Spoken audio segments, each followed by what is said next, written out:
মালয়েশিয়ার বুকিত আংকাশা এলাকায় এক ঝটিকা অভিযানে ২৭ বাংলাদেশি সহ ১৩৩ জন অবৈধ অভিবাসীকে আটক করেছে কুয়ালালামপুর অভিবাসন বিভাগ।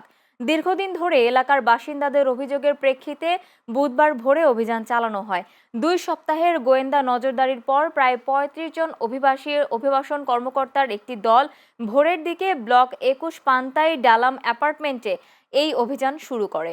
অভিযানে প্রায় ২০০ জনের নথিপত্র পরীক্ষা করা হয়, যার মধ্যে ১৩৩ জনকে অভিবাসন আইন লঙ্ঘনের দায়ে আটক করা হয়। ব্লক ২১-এর আবাসিক কমিটির চেয়ারম্যান মোহাম্মদ সুহাইলি তাম্বি জানান, গত কয়েক বছর ধরে এই অ্যাপার্টমেন্টের চিত্র বদলে গেছে। বর্তমানে এখানকার প্রায় ৮০% বাসিন্দাই বিদেশি।